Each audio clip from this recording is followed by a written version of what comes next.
Back in May 2019, investigators from the Public Integrity Unit intercepted a phone call between an inmate and another person attempting to organize a drug deal to smuggle narcotics into the prison facilities. After intercepting the phone call, the San Antonio Police Department, FBI, IRS, Texas Rangers, and the Bexar County Sheriff's Office launched a full-scale investigation into Trevino's activities.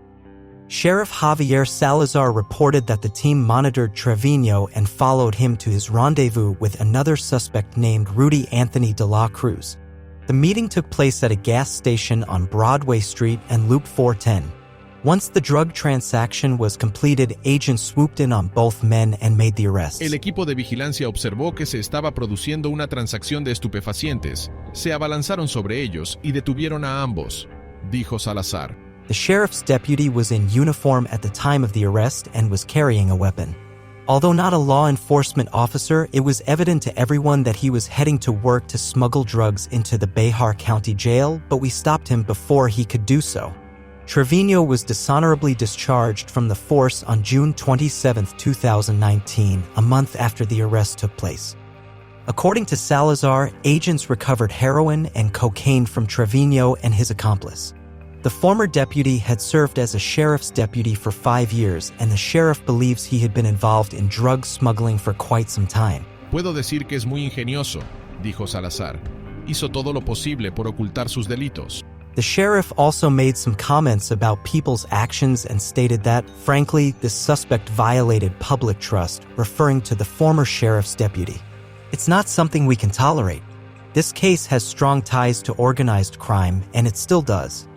The FBI special agent in charge, Christopher Combs, also acknowledged Sheriff Salazar's efforts to focus on eradicating public corruption. Hemos trabajado mucho en este caso hoy con la oficina del sheriff, dijo Combs. El caso de hoy no hubiera llegado a buen puerto si no hubiera sido por la oficina del sheriff y el sheriff Salazar. Ha apoyado al FBI en cada una de nuestras investigaciones sobre corrupción y, sin su apoyo, no podríamos avanzar en estos casos.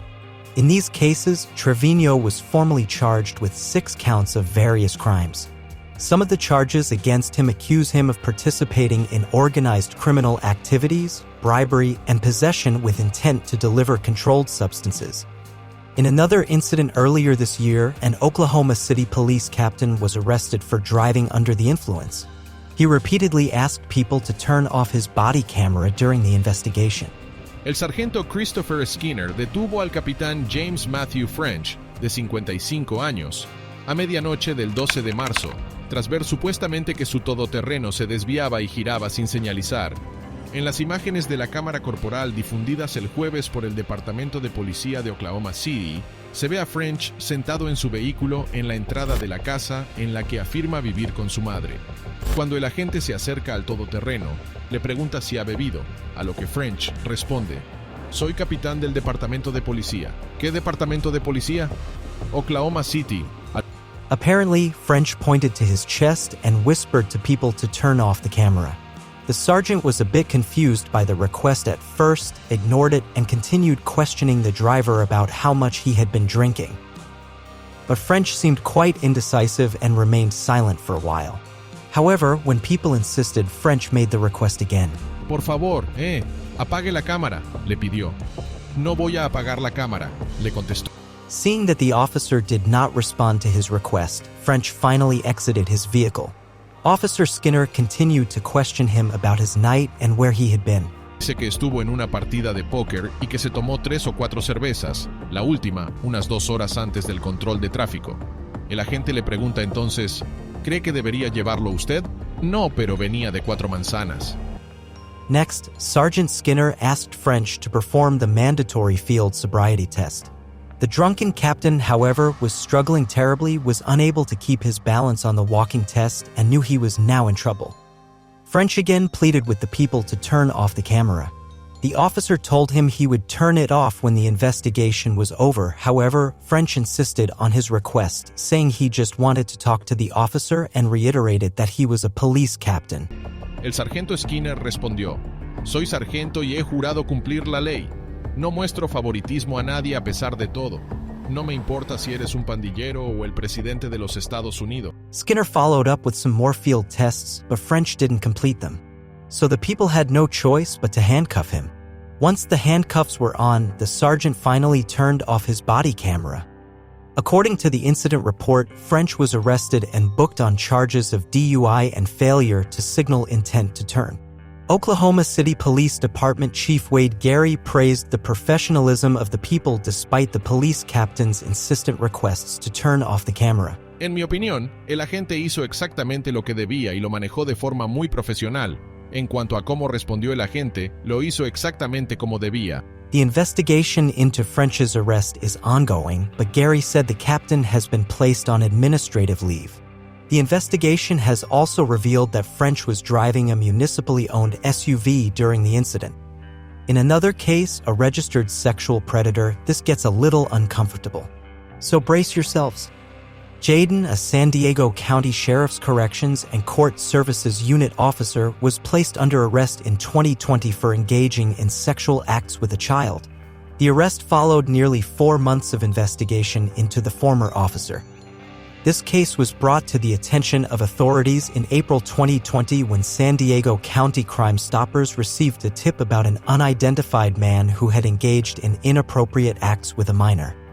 Police in Chula Vista, California, quickly launched an investigation and discovered that 4 victims were involved, all ranging in age from 9 to 14 years old. However, prosecutors alleged that the officer contacted more than 40 minors, mostly through Snapchat, asking them for sexual favors. Researchers couldn't locate all of them to verify their ages.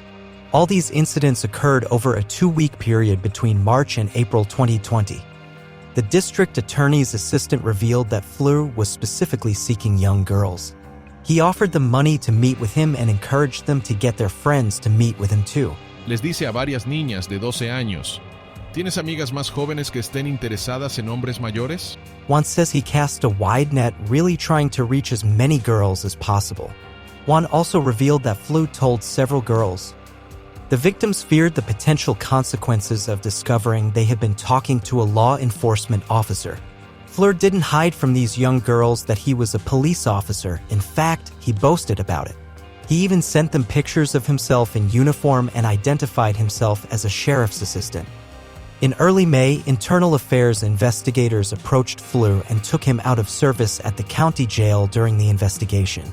Fleur was removed from his position at the Central Jail in San Diego and placed on desk duty. It was also reported that he would have no contact with the public during service.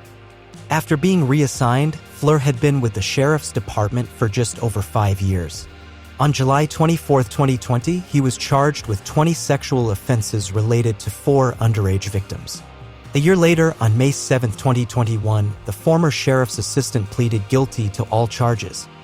Judge Michael Poppins was horrified by the ex-officer's actions. Dando sus comentarios al juez dijo, nunca he visto un conjunto de hechos más despreciables como los que he visto en este caso. The final verdict in Fleur's trial was a 12-year sentence in a state prison without parole. Additionally, he was required to register as a sex offender for the rest of his life. On the date of Fleur's guilty plea, his attorney David Pichero said in a statement, Aunque el señor Fleur aceptó por primera vez en privado la responsabilidad por sus acciones impropias hace bastante tiempo, hoy ha sido el primer paso para pedir disculpas públicamente a sus amigos y familiares, a las fuerzas del orden y, sobre todo, a las víctimas y sus familias. Jalen hopes the guilty pleas provide at least some relief to everyone involved, knowing that the victims won't have to publicly come forward and testify in a preliminary hearing or trial.